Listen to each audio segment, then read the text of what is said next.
மக்கள் சக்தி தான் அதை இன்றைக்கு வெளிப்படுத்தி கொண்டிருக்கிறது. மக்கள் சக்தி எந்த சக்தியாலும் வீழ்த்த முடியாது என்பதுதான் தமிழ்நாட்டில் வரப்போகிற தேர்தல் அமையப் போகிறது என்பதை மகிழ்ச்சியோடு நான் தெரிவித்துக் கொள்கிறேன். தாவேகாவை பொறுத்தவரையிலும் நாங்கள் ஆட்சிக்கு வந்தவுடனே அதற்கான பணிகளை தெளிவாக நாங்கள் எடுக்க இருக்கிறோம். ஆட்சிக்கு வந்தவர்கள், ஆட்சியில் இருந்தவர்கள், இருந்து கொண்டிருப்பவர்கள் யாருமே அதை பற்றி தெளிவான விளக்கங்களை இதுவரையிலும் அவர்களால் கொடுக்க முடியவில்லை. அதுதான் வேடிக்கையாக இருக்கிறது.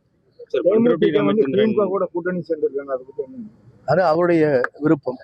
நீங்கள் எங்கு வேண்டுமானாலும் செல்லலாம், உங்களுக்கு உரிமை இருக்கிறது. அதிலே அவர்கள் விருப்பம். எந்த இயக்கத்தில் வேண்டுமானாலும் சென்று கொள்வது அவருடைய விருப்பம். எங்கிருந்தாலும் வாழ்க.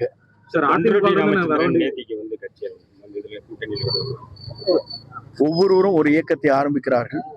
இந்த கூட்டணியை பொறுத்தவரையிலும் தலைவர் என்ன கூட்டணியை உருவாக்க வேண்டும் என்பதுதான் அவர் முடிவு செய்வார். காங்கிரஸ் கட்சி நிர்வாகிகள் பார்த்தீங்கன்னா தொடர்ந்து பெரும்பாலான நிர்வாகிகள் வந்து தமிழக வெற்றி கழகத்தில் சொல்லியிருக்காங்க. மாணிக்கம் தாகூர் எம்பி கூட தொடர்ந்து இந்த எல்லோருடைய மனநிலை அப்படித்தான் இருக்கிறது. தமிழ்நாட்டுடைய மனநிலைக்கு ஏற்ப அரசியல்வாதிகள் அதைத்தான் குரல் எழுப்பி கொண்டிருக்கிறாள். அதுதான் வெளிப்படையாக இருக்கிறது.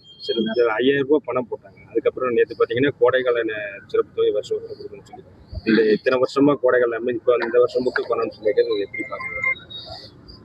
இது கோடை காலம் என்பதல்ல, தேர்தல் கோடை காலமாக இருக்கிறது. ஆகவேதான் இந்த நிதி வந்து கொண்டிருக்கிறது. கூட்டணிக்கு கட்சிகள் நீங்க பேசாதீங்க. நீங்க என்ன கேட்டு போட போறீங்க? ஒரு நிமிஷம் கொஞ்சம் நேரம் கம்ப்ளீட் உண்டாது. எனக்கு தாவேகா கூட கூட்டணிக்கு கட்சிகள் வரும் அப்படின்னு சொல்லியிருந்தீங்க. உறுதியா பெரும்பாலான கட்சிகள் கூட்டணியை பொறுத்திருந்து இல்லை, நீங்க என்ன பொறுத்திருந்து பாருங்கள். ஏனென்று சொன்னால் ஒவ்வொரு கட்சியிலும் இருக்கின்றவர் 4 பேர் 5 பேர் சீட்டு கேட்கிறார்கள். ஒருவருக்கு மட்டும்தான் கொடுக்க போகிறார்கள். செல்வாக்கு மிக்க 2 பேர் 3 பேர் ஒவ்வொரு தொகுதியில் இருக்கிறார்கள். அப்போதுதான் வெளியே யார் வருகிறார், யாரோடு யார் சேரப்போகிறார் என்பதை நீங்கள் பார்க்க போகிறோம். அதிமுகவிலிருந்து இன்னும் வருவாங்க முன்னாள் அமைச்சர்கள் அப்படின்னு இல்ல அதுதான் பொறுத்திருந்து பாருங்க. நான் ஏன் சொல்றேன்னா, எதையும் வெளிப்படையாக பெயரை குறிப்பிட்டு சொல்ல இயலாது. அப்படி குறிப்பிட்டு சொல்கிற போது அவர் நம்மிடத்திலே வருவதை காட்டிலும் தடைகள் ஏற்படுகிறது.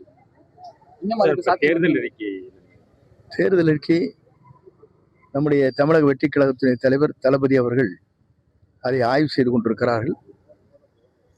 எல்லோரும் தேர்தல் அறிக்கையை வெளிப்படுத்தியதற்கு பிறகு நம்முடைய தேர்தல் அறிக்கை பொறுத்தவரையிலும் தெளிவாக மக்கள் எதிர்காலத்தை நோக்கி பயணம் செய்வதற்காக எதிர்கால தமிழகத்தை ஆளக்கூடிய தேர்தல் அறிக்கையாக அவர் உருவாக்கி கொண்டிருக்கிறார். அது தமிழக மக்களை வியக்கத்தக்க அளவிற்கு அது இருக்கும்.